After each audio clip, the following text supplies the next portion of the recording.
Bueno, lo primero, muchas gracias a la Fundación Rafael del Pino por darme la oportunidad de moderar esta mesa entre dos grandes figuras de las relaciones internacionales y también agradecerles a ustedes el haber venido. Yo voy a dar simplemente unas notas muy cortas y luego me voy a dedicar, antes de que ustedes empiecen a preguntarles, les voy a preguntar yo a los dos ponentes que tenemos. Solamente decir, hoy es 9 de septiembre, hoy se cumplen 43 años de la muerte de Mao Zedong, o sea, del hombre que fundó la República Popular de China. Y muy pronto se cumplirán los 70 años de la fundación de la República Popular, el 1 de octubre. Y ese 1 de octubre, que estaba previsto que Xi Jinping lo celebrara por todo lo grande, con un desfile que va a hacer un desfile militar y también un desfile civil en el que están previstos que participen 100.000 personas, o sea, él quería hacer una celebración tremenda. Ese desfile, decimos, no va a ocultar que China se encuentra ahora mismo en otro momento crucial de su historia. ¿Y por qué es un momento crucial de la historia de China? Pues es un momento crucial de la historia de China porque el traje de China parece que se le está quedando pequeño.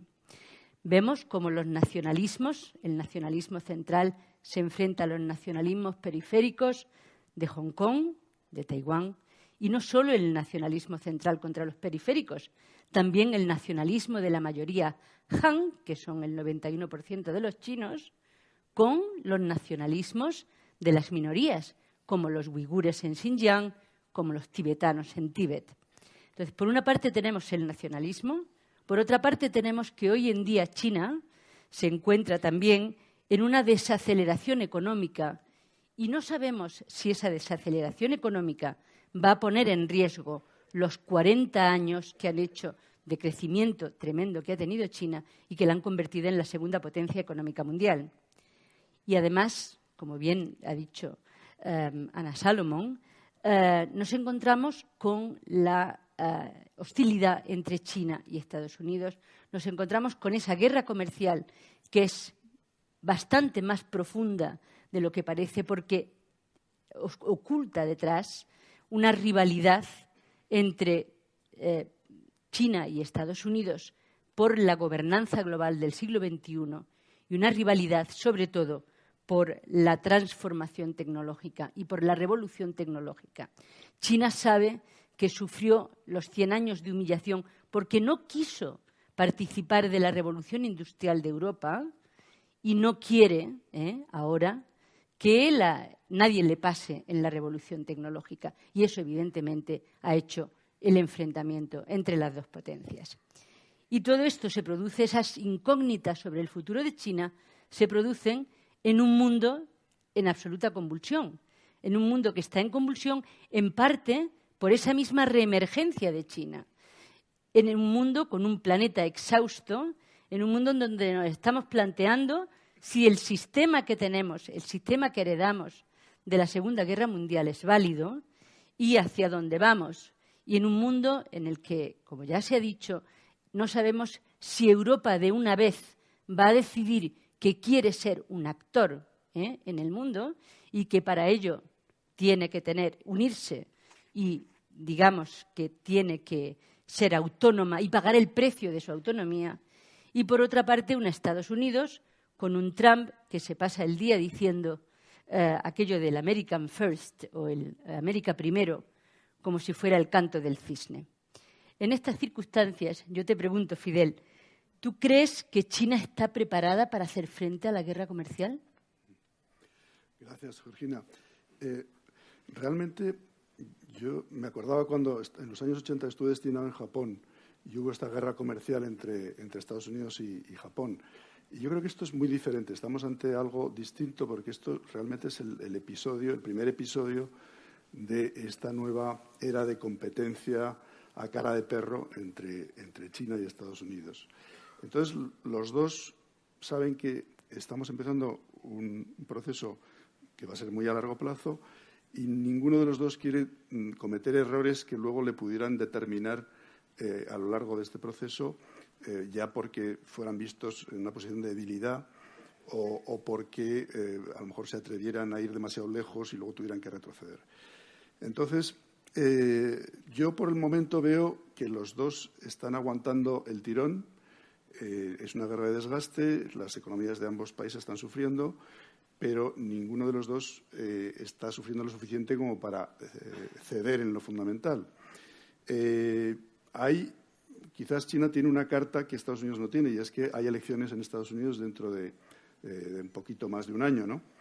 Y entonces ahí, es decir, y de hecho Trump en sus tweets pues lo dice a menudo, que sospecha que China pudiera querer apostar por cerrar el acuerdo comercial con su sucesor, si fuera demócrata, ¿no? Es decir, si él perdiera las elecciones, sí.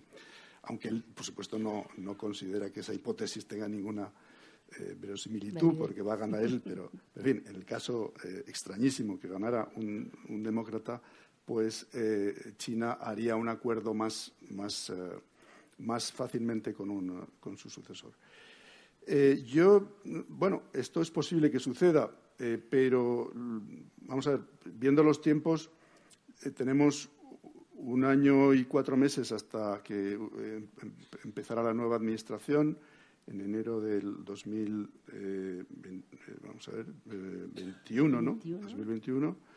Y luego, pues, empieza la confirmación de altos cargos, etc. Es decir, yo creo que la administración nueva no estaría operativa hasta dentro casi de 2 años para cerrar unas negociaciones. 2 años es un periodo ya largo y yo creo que ambas partes preferirían cerrar un acuerdo ahora.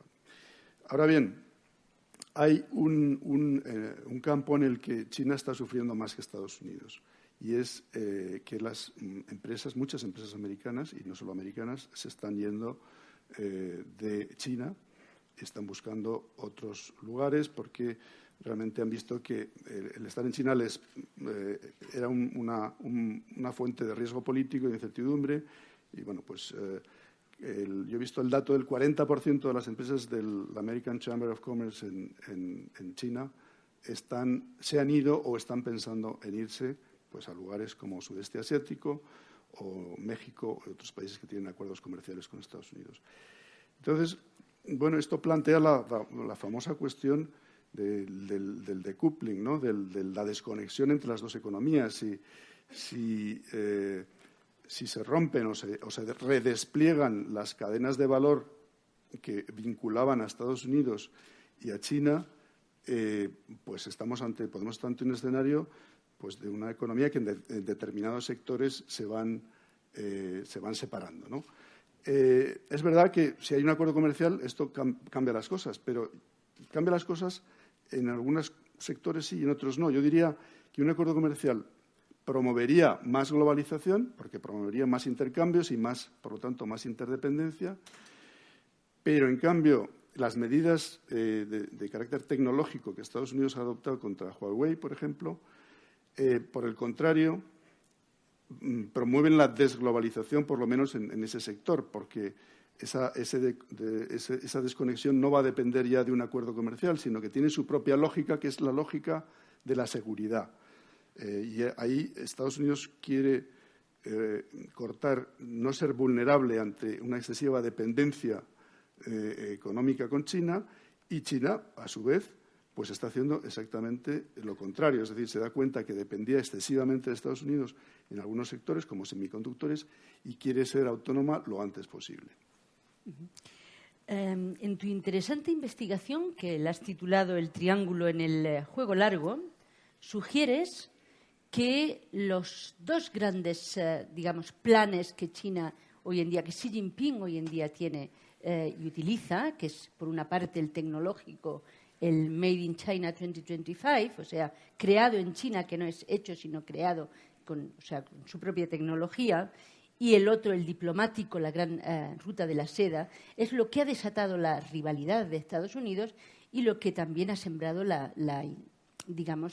el miedo, la incertidumbre también en otros países, ¿no? Por estos dos grandes planes con los que China, con los que Xi Jinping pretende el rejuvenecimiento, el renacer de China, ¿no? Yo querría saber si tú consideras que para que Europa juegue el papel de tercer vértice de ese triángulo que tú mismo mencionas en el texto, si para jugar ese papel de tercer vértice del triángulo sería necesario que Europa consolidase el alejamiento que le ha impuesto ahora mismo Trump. Bien, yo lo que veo es que Europa está enfrentándose a tres grandes desafíos simultáneamente. El desafío de un debilitamiento de su proceso de integración, con Brexit y también con el ascenso de fuerzas nacionalistas que son euroescépticas, el desafío de un deterioro en la relación transatlántica y el desafío de una vuelta a una política de poder entre las grandes potencias en las que pues Europa tiene peores cartas que en la situación anterior, en la que, es decir, la competencia no se basaba tanto en la cuestión de seguridad, que es en la que Europa tiene más debilidad. Europa ha hecho, yo creo que, un esfuerzo en este año por tratar de lanzar el debate de la autonomía estratégica. En relación con China, en concreto, ha lanzado pues una serie de medidas defensivas, como el procedimiento de control y de seguimiento de inversiones extranjeras, que sobre todo está enfocado hacia inversiones chinas que pueden perjudicar intereses europeos. También en la comunicación de la Comisión y del Consejo, en la que se proponen medidas, pues, regular subsidios estatales, también pensando en China, o mercados públicos, o reciprocidad, es decir, cuestiones para reequilibrar la relación con China. Y hemos dado un paso por poner más en valor la unidad europea y, digamos, los activos que tenemos, utilizarlos para tener una relación más simétrica cuando negociamos con China. Ahora bien, yendo al núcleo de tu pregunta, es decir, yo no pondría a China y a Estados Unidos en el mismo plano para Europa. China es un gran socio comercial y de inversión. Estados Unidos también lo es, pero es que Estados Unidos además es un aliado y, por lo tanto, en temas de seguridad y en temas de valores siempre vamos a estar más cerca de Estados Unidos. No quiere decir que vayan a estar en todo, pero yo creo que más allá de esta administración hay que ver el largo plazo.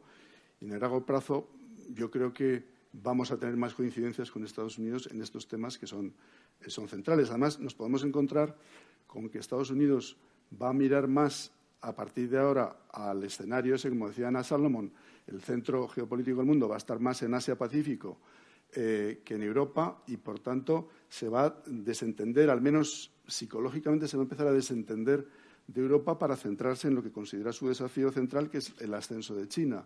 Entonces nos podemos encontrar con que en lugar de menos Estados Unidos vamos a querer más Estados Unidos porque podemos percibir que nuestra seguridad no somos capaces todavía y porque el concepto de autonomía estratégica es un concepto muy a largo plazo y, mientras tanto, nuestra seguridad depende en grandísima medida de esta alianza con Estados Unidos. Y esto lo estamos viendo en países del este de Europa que no se fían que Estados Unidos vaya a estar en Europa para siempre y prefieren trenzar una relación bilateral con Estados Unidos. Ahora bien, con China pues tenemos afinidades en muchos campos, vamos a decir, cambio climático, no proliferación, incluso en la propia mantenimiento de un orden comercial abierto frente a tensiones proteccionistas.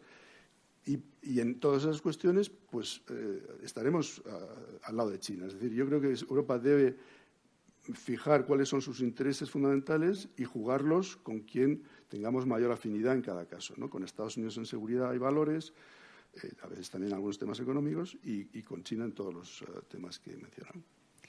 Antes han mencionado a Huawei y, bueno, Estados Unidos primero intentó frenar a ZTE y luego ha intentado frenar a Huawei. Y al final, como bien has dicho, pues esto lo único que ha producido es que Huawei se ha puesto las pilas y ha dicho, bueno, pues yo lo que estoy dependiendo demasiado de Estados Unidos y pues es bastante bueno esto de independizarme, ¿no? Y dejar yo mismo voy a fabricar mis semiconductores y no voy a ser tan vulnerable a lo que Estados Unidos quiera.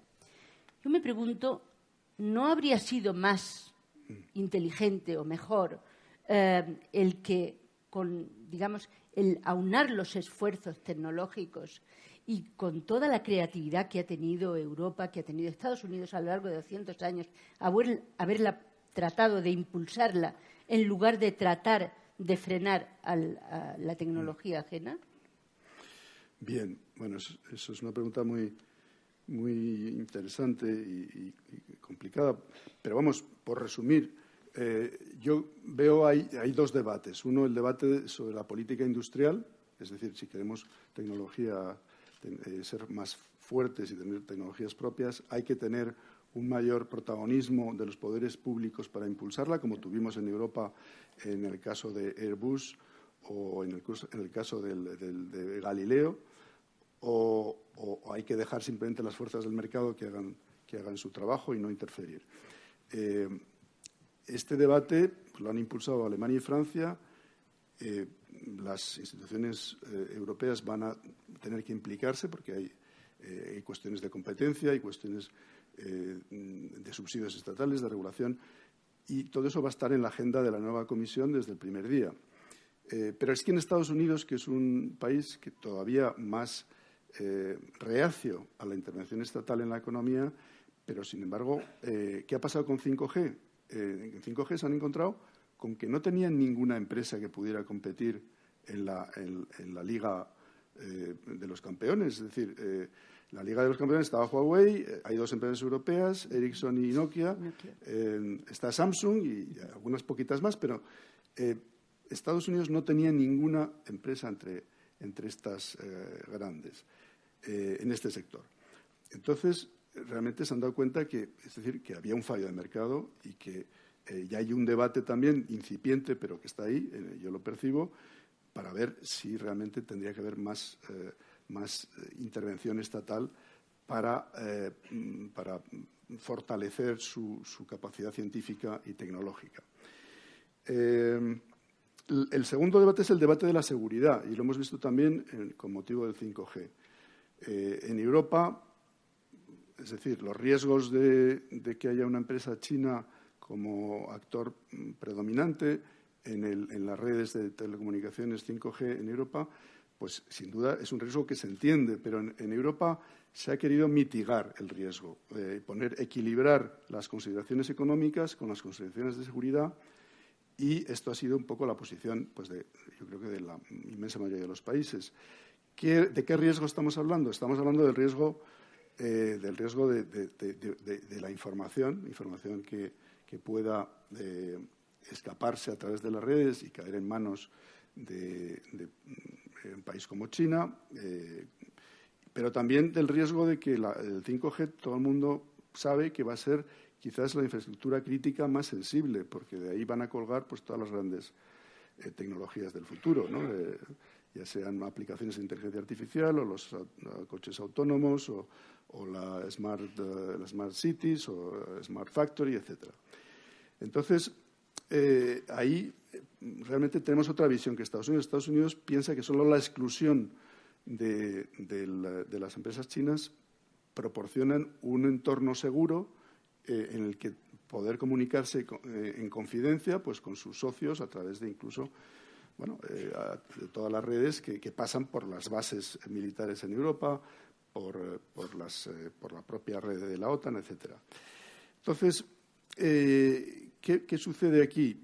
Si vemos lo que pasa en otros países, en Japón, en Australia, en Vietnam, son países que también han excluido a Huawei.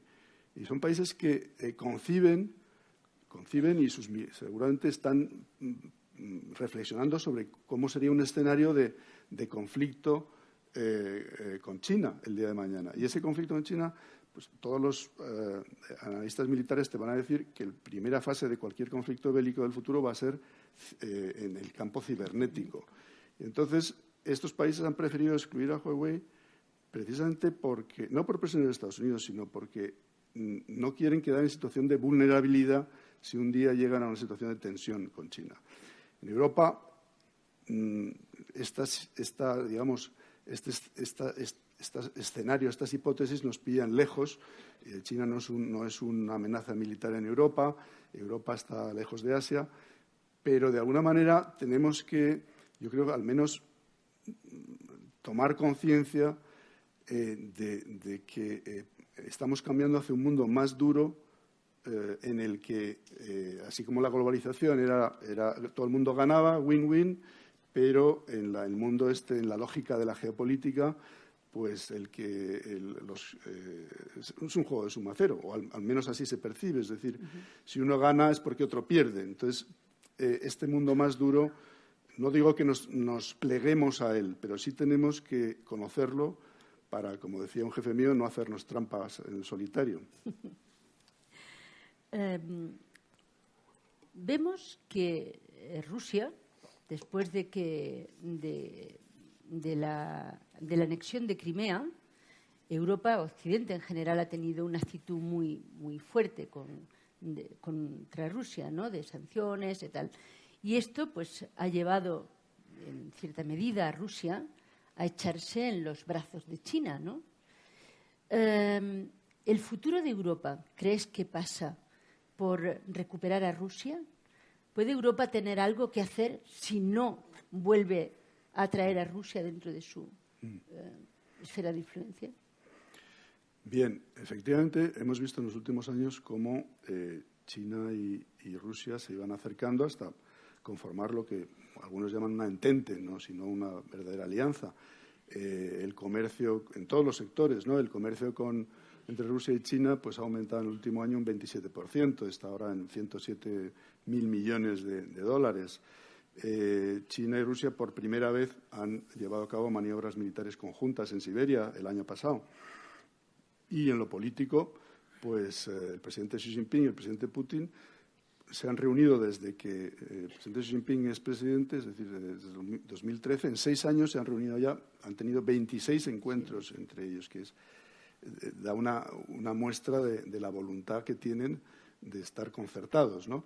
Y eso a pesar de que Rusia mira con desconfianza pues estos designios chinos de estar presente en toda Asia Central a través de la nueva ruta de la seda, pero han superado esas desconfianzas porque consideran que en estos momentos el estar más juntos les da fuerza. Eso, indudablemente, desde la óptica del equilibrio de poder, no es bueno para Estados Unidos y para Europa, porque indudablemente está induciendo un equilibrio de poder desfavorable para nosotros y favorable para China. Esto se puede modificar. Bien, estamos viendo iniciativas en ese sentido. El presidente Macron se ha reunido con el presidente Putin este verano. Ahí hay una apertura.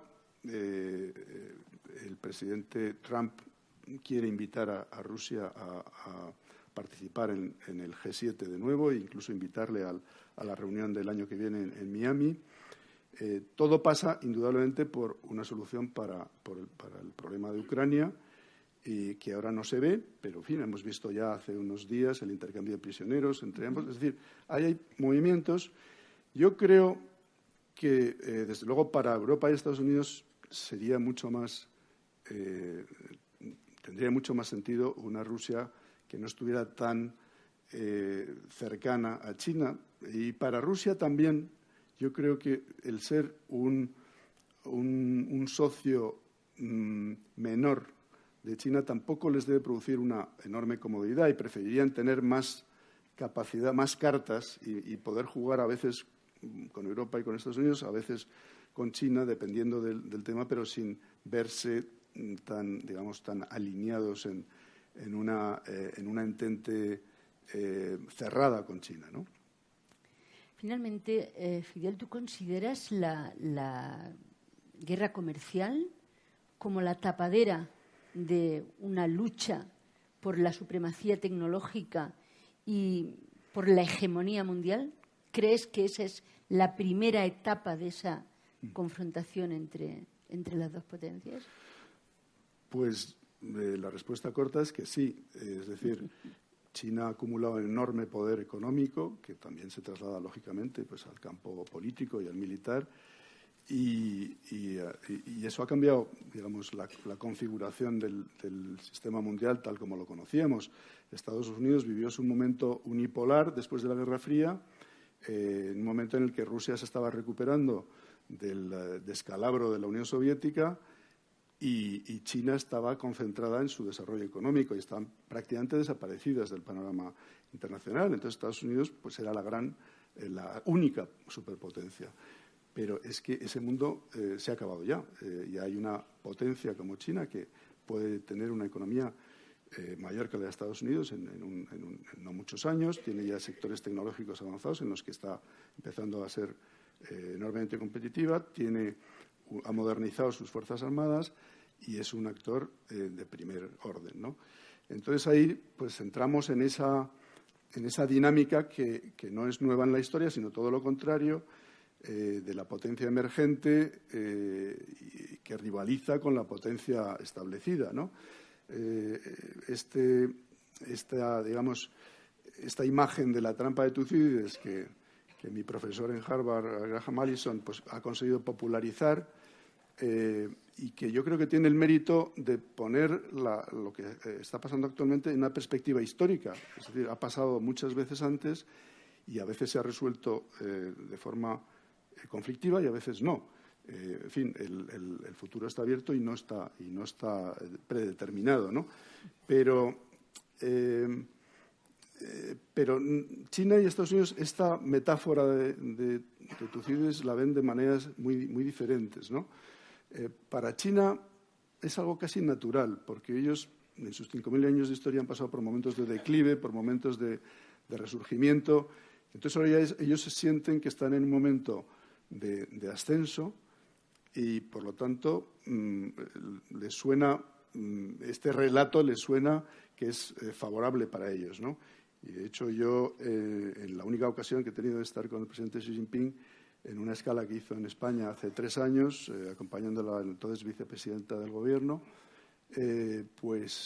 acababa de ser la elección de Trump y le preguntó a la vicepresidenta por las relaciones con Estados Unidos y él mencionó la trampa de Tucídides. Dijo: yo espero que no caigamos en esa trampa porque sería malo para los dos y es un juego muy peligroso, ¿no? Pero en cambio Estados Unidos, que es un país de 250 años y que su trayectoria ha sido ascendente, pues realmente se ha encontrado en la cúspide del poder mundial desde hace 100 años y no tiene ninguna experiencia de declives y de ciclos de decadencia y de resurgimiento. Y entonces, para Estados Unidos es difícil aceptar este relato que implica, de alguna manera, la trampa de Tucídides. Ahora, también en Estados Unidos tienen, y de hecho se está empezando a hablar del momento Sputnik, ¿no? Tienen esta capacidad de recuperación y de aceptar la competencia. El momento Sputnik, refiriéndose pues a final de los años 50, cuando los rusos se pusieron a la cabeza de la carrera espacial, y que ahora pues podría ser un acicate para que Estados Unidos recuperara sus mejores energías y las pusiera al servicio pues de mejorar sus infraestructuras, de mejorar en fin, de seguir siendo punteros en las grandes tecnologías. Para eso hace falta también pues que recuperen un sentido de un cierto consenso político que no es fácil vislumbrar a día de hoy, pero que tampoco es imposible. Yo lo que sí veo es que, es decir, hemos pasado históricamente por etapas difíciles en las relaciones entre Estados Unidos y China. Hay que acordarse de la guerra de Corea en los años 50, en la que murieron 54.000 norteamericanos y 500.000 chinos, que no nos acordamos, ¿no? Uh-huh. Es decir, eso sí que fue un conflicto abierto entre los dos que fue tremendamente sangriento. Yo no creo que estemos ahora ahí, entre otras cosas, porque el arma nuclear proporciona una estabilidad especial, pero indudablemente el peligro de conflicto existe y yo creo que está en fin, desde luego, ambas partes yo creo que son conscientes de que no deben dejarse resbalar por esa pendiente. Muchas gracias. Manuel, a ver, vamos a hablar del nacionalismo. Vemos que el nacionalismo es creciente entre los líderes y entre la opinión pública, es creciente en Occidente y en Oriente, y en el fondo se está convirtiendo, digamos, en el mayor desestabilizador del orden internacional nacido después de la Segunda Guerra Mundial. ¿Tú crees que el nacionalismo, que en China, como ya he dicho al principio, tiene no solo ese rasgo del nacionalismo central contra el periférico, sino además el nacionalismo Han contra los nacionalismos de las minorías? ¿Tú crees que el nacionalismo es el talón de Aquiles de China? Pues bueno, es un placer estar con todos vosotros. Yo he intervenido en algunas ocasiones en la Fundación y siempre había mucha menos gente, así que supongo que estáis por Fidel y por Carolina, así yo voy a ser muy breve para que podamos volver al tema central, ¿no? La pregunta es muy importante, ¿no? Y yo creo que toca temas esenciales, ¿no? Entonces, antes de poder responder, quería dibujaros un poco cómo veo yo la cuestión del ascenso de China y cómo entra la cuestión de modelo político y de ideología dentro del debate, ¿no? El telón de fondo para mí de toda esta discusión, ¿no? Y que hace que esto sea tan interesante es que el ascenso de China forma parte de un dibujo mucho mayor, que es el cambio en la arquitectura internacional, en la estructura de poder, como estaba mencionando Fidel, y además un cambio que está llevando por distintos motivos a un cuestionamiento de la arquitectura internacional liberal y a la legitimidad de esa arquitectura, que nace de un consenso en Occidente desde después de la Guerra Mundial, la Segunda Guerra Mundial, y a nivel global después de la Guerra Fría.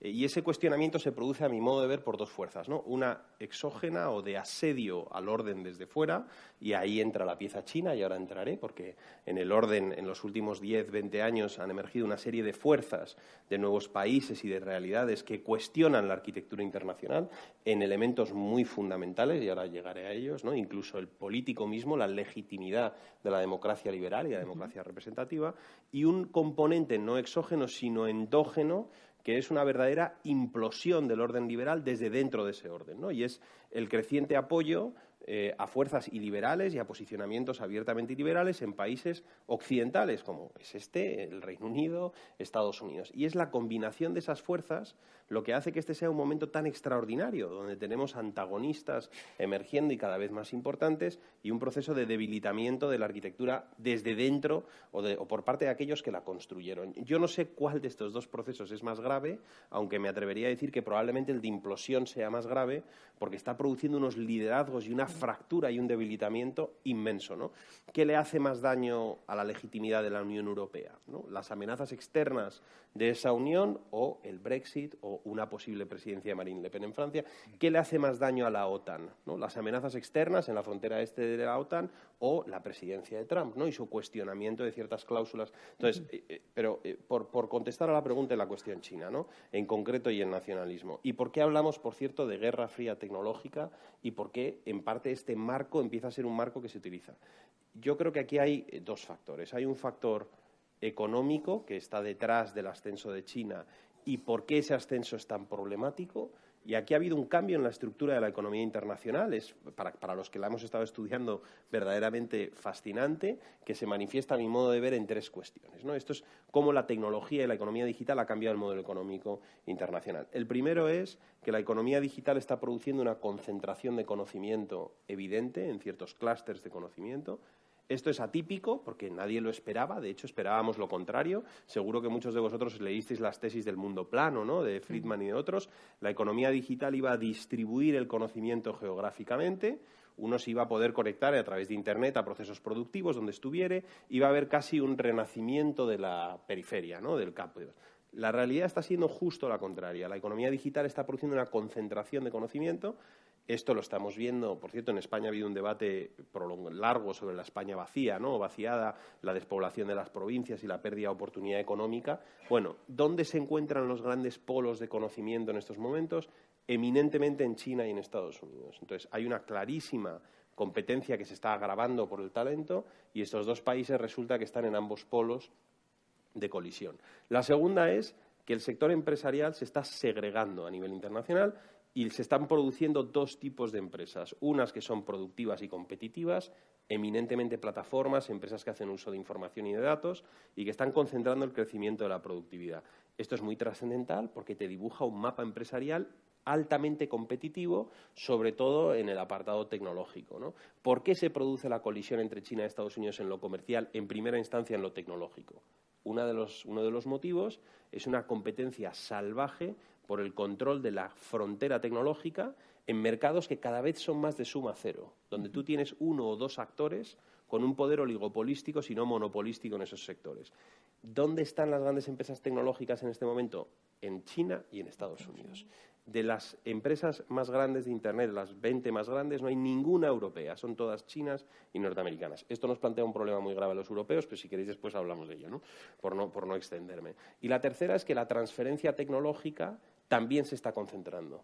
Si veis los polos de creación de empresas, de startups, de avance tecnológico en estos momentos están en China y en Estados Unidos. Si os enseñara un mapa ahora mismo de dónde están las grandes startups, las de mayor éxito en estos momentos, los unicornios del entorno tecnológico, veríais dos grandes espacios, China y Estados Unidos, por cierto, Europa quedándose atrás, América Latina y demás.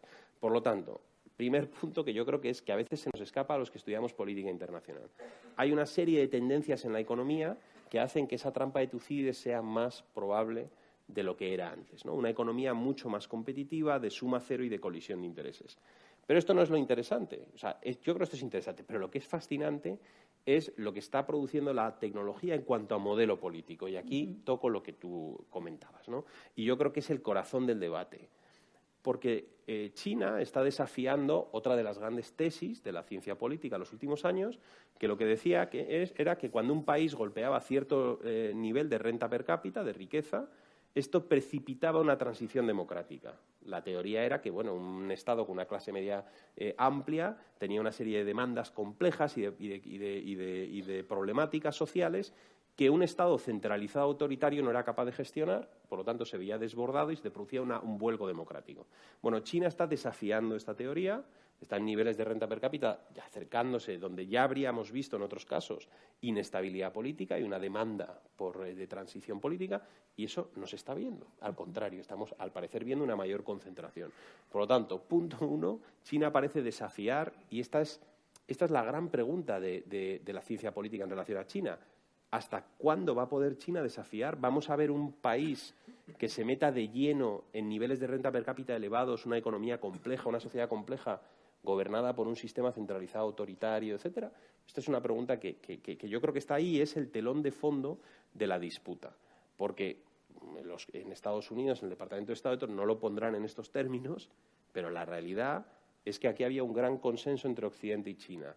Y ese consenso era, nosotros abrimos nuestros mercados, permitimos la entrada de China a la Organización Mundial de Comercio porque con la convergencia económica se produce una convergencia política. Y eso no se está produciendo. Y eso ha producido un cambio en Estados Unidos y lo que estamos viendo es el ajuste de esa posición, que es ya no vamos a abrir y converger, vamos a cerrar y contener, ¿no?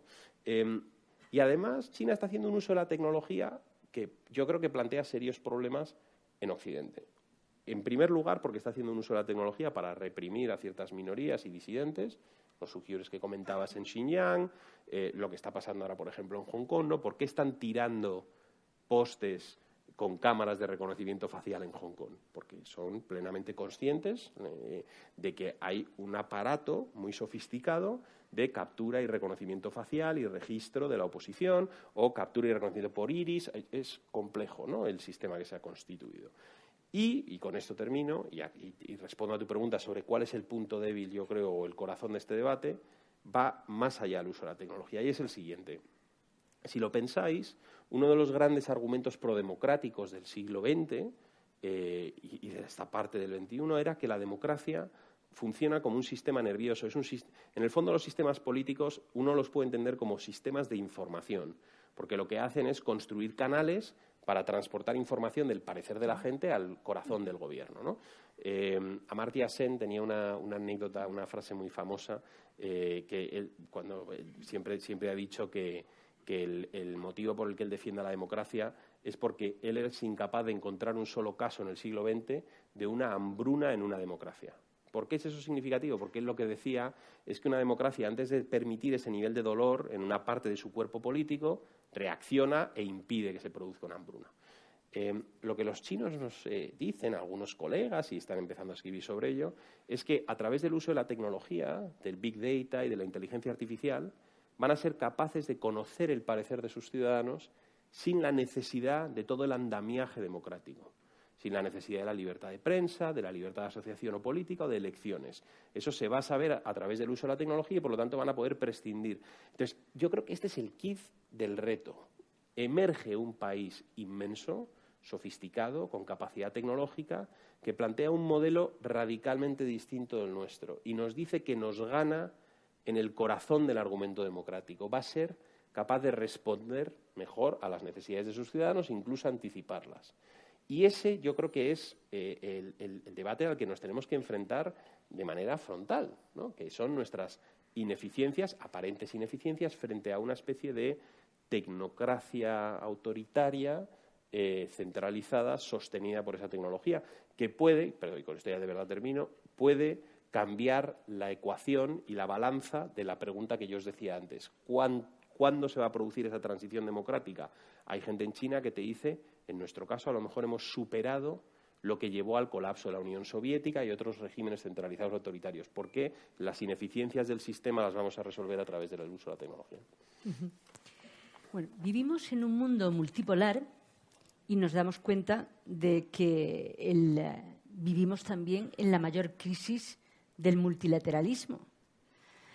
Y vemos cómo China y Europa han firmado pues, el acuerdo nuclear, defienden el acuerdo nuclear, defienden la reforma de la OMC, o sea, de la Organización Mundial del Comercio, y son, digamos, los firmantes y además los grandes defensores del Acuerdo de París del cambio climático, ¿no? ¿Tú crees que un mayor entendimiento entre China y Europa facilitaría el resurgir del multilateralismo? O sea, ¿conseguiríamos reforzar el multilateralismo con ese entendimiento entre China y Europa? Nosotros yo hace unos años participé en un proyecto europeo de investigación donde preguntábamos a élites políticas, esto eran congresistas, senadores, jefes de gabinete en Europa y en Estados Unidos, sobre distintos temas de seguridad. Fue la mayor encuesta que se hacía de este estilo desde el final de la Guerra Fría. Y entre las preguntas, lo que buscábamos era diferencias o similitudes entre las posiciones a los dos lados del Atlántico. Uh-huh. Bueno, encontramos similitudes en un montón de temas, en la guerra contra el terrorismo, el futuro de la OTAN, extraordinario. Creíamos que íbamos a estar en mayor desacuerdo, ¿no? Pero encontramos un tema sobre el que había una diferencia fundamental entre Estados Unidos y Europa, y ese era la percepción del ascenso de China. Teníamos una pregunta en la encuesta que era, ¿es el ascenso de China una amenaza militar estratégica para tu país? Los europeos decían un 30% que sí, los norteamericanos un 70% que sí. O sea que frente a este hecho, que es probablemente, antes decía Ana, ¿no? la relación más importante, el hecho geopolítico más trascendental de nuestra era, que va a ser la relación entre China y Estados Unidos, la interpretación y cómo gestionamos el ascenso de China, resulta que los socios transatlánticos tenemos, los socios de Estados Unidos y Europa, posiciones de partida radicalmente distintas. A mí me parece que Europa tiene una labor extremadamente compleja porque, por una parte, está la cuestión normativa que os decía, el asalto al modelo democrático, a las libertades individuales, al respeto de las minorías que plantea este modelo centralizado, autoritario, tecnológico. Y, por otra parte, está la necesidad de hablar con China sobre muchas de estas cuestiones. China representa un porcentaje de las emisiones globales de carbono que se acerca ya a 1/3 del global. O sea, estamos hablando de que este es un socio indispensable, un interlocutor indispensable en muchas cuestiones, ¿no? A mí lo que me parece es que el elemento político central debería estar muy presente en el debate europeo, tal vez más de lo que lo está. Yo creo que domina y casi arrastra por completo el debate norteamericano. Ellos ven aquí un antagonista, ¿no? Un rival sistémico profundo. Y yo creo que ahí nos vamos a una colisión bastante sostenida en el tiempo, en lo comercial y en otros aspectos. Europa todavía no lo ve así y entonces yo creo que vamos a danzar en este equilibrio entre una relación de diálogo y de construcción de consensos, pero a la vez de contención de los elementos políticos más corrosivos, ¿no? Precisamente, bueno, tú hablabas de modelo y China, después de haber sacado de la pobreza a 800 millones de personas, algo que nunca se ha hecho en la historia, en tan solo 40 años, pues ha llegado a la conclusión, lo dijo Xi Jinping en el Congreso del Partido Comunista del año pasado, ha llegado a la conclusión de que el modelo de China tal vez es un modelo mucho mejor para los países en vías de desarrollo que el modelo occidental. ¿Por qué? Pues porque el modelo de China tiene como principal acicate el crecimiento económico, en vez de los valores, la democracia, lo que tenemos en Occidente, ¿no? Entonces, ahí, precisamente porque Xi Jinping ha salido ya adelante y dice, no, yo estoy dispuesto a que en los países en vías de desarrollo este modelo, exportar, digamos, este modelo, ha invitado, ahora mismo hay 50.000 estudiantes africanos en China, esto ha hecho también, o sea, la Unión Europea le ha puesto nerviosa y es lo que ha llevado a la Unión Europea a declarar a China un rival sistémico, ¿no?, en cuanto al modelo. Entonces, yo me pregunto, ¿no sería mejor en un momento en que vemos, o sea, el planeta está prácticamente exhausto, y al mismo tiempo la desigualdad es la gran amenaza y es en parte lo que está impulsando los populismos, lo que está haciendo que nuestro sistema no funcione? ¿No sería mejor llegar a una especie de acuerdo entre los dos sistemas en lugar de tratar de combatirlo? Yo lo veo muy complicado. Que tiene una dimensión sistémica y amplia es real. Hace poco ha revelado el New York Times, por ejemplo, que Ecuador ha comprado un montón de tecnología de monitoreo y de registro a China, de cámaras ya están instaladas en varias ciudades en Ecuador y de tecnología a este respecto. O sea, esto está desbordando las fronteras de China. Yo creo que hay muchos países, pues podría ser Turquía, Arabia Saudí, tal vez otros países de la región que están buscando un modelo. Y realmente China está empezando a plantear, al principio con cierta modestia, pero tú que conoces también el país, hace 2 décadas uno iba a China y poco más que se disculpaban por su sistema y decían que bueno, que esto era la realidad china, que tenía que progresar, que ya veríamos y demás, a decirte, este es un sistema más eficaz que basado sobre una legitimidad de resultados, fijaos el crecimiento, la estabilidad, las infraestructuras. O sea, yo creo que la narrativa china ha cambiado y ya tiene una dimensión claramente sistémica, ¿no? ¿Qué es mejor o peor? Yo creo que desde Occidente o resolvemos los problemas fundamentales que tenemos nosotros dentro y ahí vienen cuestiones muy importantes de fractura política y social. ¿Qué está produciendo el ascenso del populismo?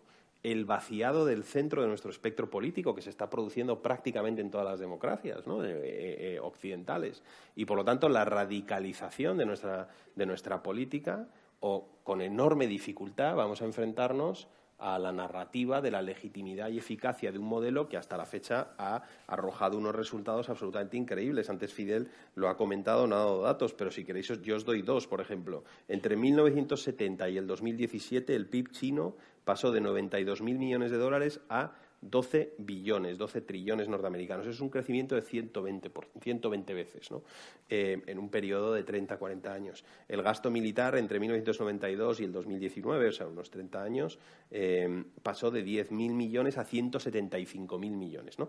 Entonces, yo creo, si yo estuviera construyendo políticas públicas, que no lo estoy, pues soy un académico, o sea que estad tranquilos que esto no se va a producir, pero realmente yo creo que nuestra prioridad sería abordar la fractura económica y social que estamos viviendo en Occidente y arreglar, por lo tanto, la fractura política desde la fortaleza y legitimidad de nuestros sistemas, plantear el debate internacional. Ahí, claro, hay muchos diagnósticos, ¿no?, que está produciendo esa fractura y yo os doy solamente 3 líneas porque este es el diagnóstico que yo personalmente creo que es más acertado. Si veis lo que ha pasado, la incidencia de la transformación tecnológica en el mercado laboral y en la generación y distribución de rentas en Occidente, yo os dejo solo con un mensaje. Se ha producido, y esto ya está, hay una auténtica avalancha de datos de la OCDE, me leí ayer un informe de MIT sobre esta cuestión, se ha producido una clarísima estagnación, congelación de rentas y declive de rentas en las clases medias occidentales. Ese declive está produciendo un aumento clarísimo de la precarización de estos sectores. Esto está teniendo consecuencias económicas muy claras y sociales muy claras, un aumento del dolor social en muchas de sus manifestaciones, desde suicidio, abusos de sustancias en un montón de sitios. Y un comportamiento político, porque conocemos la economía política de estos procesos que te llevan al miedo y pesimismo sobre el futuro, al cuestionamiento de las élites políticas y, por lo tanto, empezamos a saber que el vaciado de la clase media te produce el vaciado del centro del espectro político.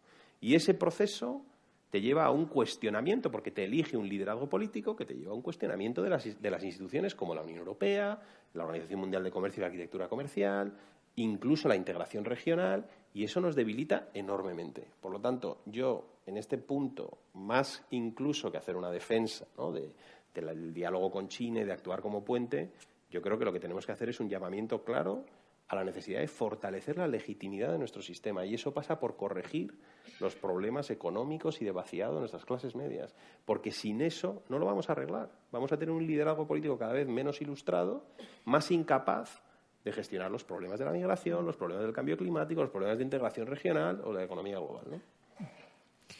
El historiador israelí Yuval Harari, en su libro Homo Deus, advierte de la urgencia de crear instituciones, tanto gubernamentales como privadas y tal, a nivel nacional y a nivel internacional, para abordar la inteligencia artificial. Considera que el futuro está en manos de esa inteligencia artificial, del desarrollo de la inteligencia artificial, y considera que desde el punto de vista ético habría que analizar las ventajas y los inconvenientes de la inteligencia artificial y cuando éticamente sea necesario frenar esa inteligencia artificial. ¿No sería ahora conveniente, China ha puesto gran parte de ese desarrollo tecnológico en el desarrollo de la inteligencia artificial? ¿No deberíamos ya, antes de que sea tarde, establecer un diálogo con China para saber qué vamos a hacer con la inteligencia artificial? A mí me parece un tema importantísimo y yo creo que gobernar estas tecnologías emergentes es una de las prioridades del Gobierno y de la política de los próximos años. Si veis curvas de velocidad de transformación tecnológica y social, esas curvas tienen un aspecto exponencial. La sociedad ha cambiado de forma lineal durante siglos en muchos de sus aspectos y desde hace 150 o 200 años ese cambio se ha ido acelerando y vivimos en una de estas curvas. Y la inteligencia artificial yo creo que va a alimentar ese proceso de aceleración. Y, de hecho, gran parte de los problemas a los que nos enfrentamos, entre ellos los de naturaleza económica, yo creo que son una derivada del reto que nos plantea esa velocidad de transformación tecnológica a nivel social e incluso a nivel individual, ¿no? Adaptarnos a esto en conocimientos, adaptarnos a esto, el impacto que esto está teniendo en privacidad, el que está teniendo en nuestra capacidad para interactuar los unos con los otros, cómo está transformando los medios de comunicación. O sea, no es solamente la inteligencia artificial, nos enfrentamos a un reto de gobernar esta velocidad de transformación, ¿no? Ahora, si esto es algo que se debe hacer de la mano de China o no, yo creo que aquí hay una cuestión, y hablando de inteligencia artificial uno tiene que hablar de datos, porque la inteligencia artificial vive y bebe y depende del consumo, generación y consumo de información. Aquí hay una diferencia eminente y clara sobre el concepto de privacidad y de tenencia de esos datos. En China se está recopilando información, como os decía antes, y se está agregando. El nivel de agregación es alto. En la policía, en el Ministerio del Interior, esa información se agrega y se toman una serie de decisiones. Como sabéis, hay un programa de crédito social, ¿no?, de puntos, en donde, dependiendo de tu comportamiento, a ti se te otorgan o se te restan puntos, como aquí sucede con el carné por puntos, pero en vez de ser un carné y constreñido a tus derechos u obligaciones como conductor, pues ahí es directamente como ciudadano consumidor, ¿no? Entonces, a mí me parece que la regulación del Big Data y de la inteligencia artificial la vamos a abordar desde perspectivas radicalmente opuestas. Por cierto, cuando a mí me dicen los colegas chinos, vamos a mejorar el funcionamiento político a través de la inteligencia artificial y el Big Data, porque me dicen, no solamente vamos a saber lo que nuestros ciudadanos quieren, lo vamos a anticipar.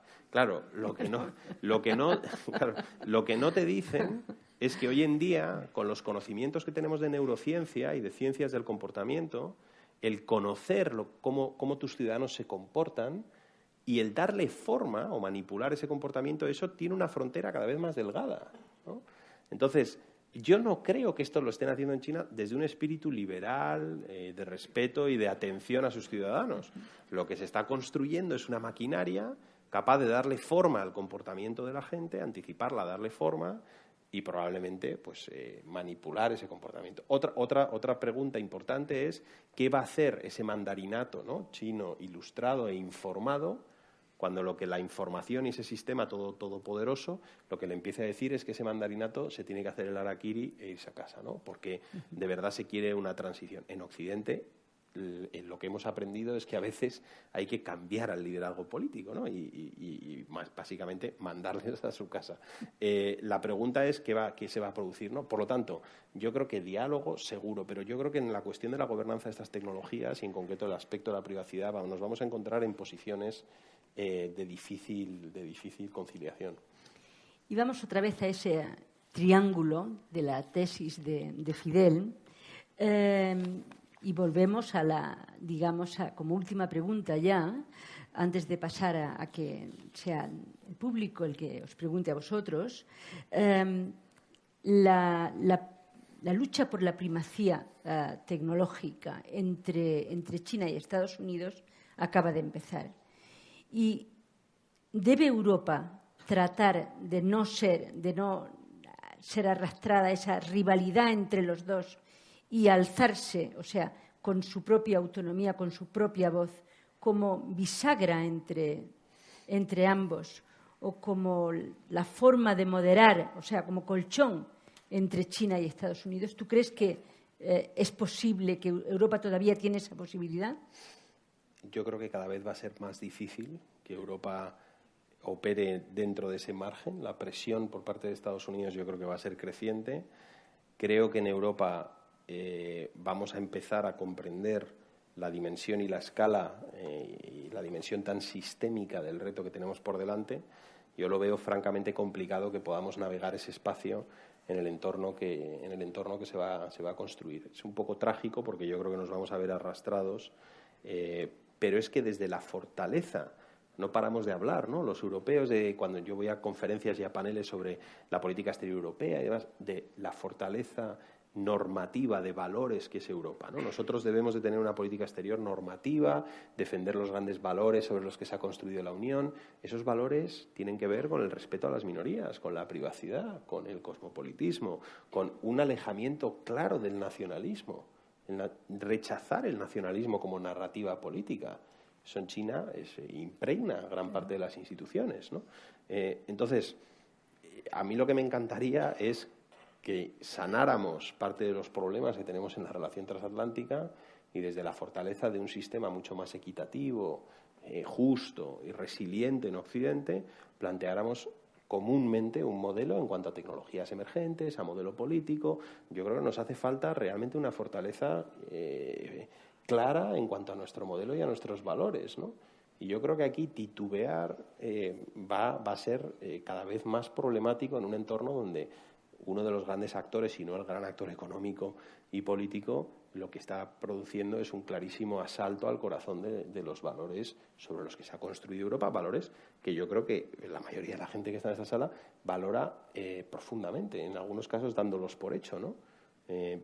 Por lo tanto, mi tesis aquí sería fortaleza, vínculo transatlántico y plantear un modelo coherente y legítimo frente a otros que a mí me parece que atentan contra elementos muy fundamentales de nuestro modelo normativo y político.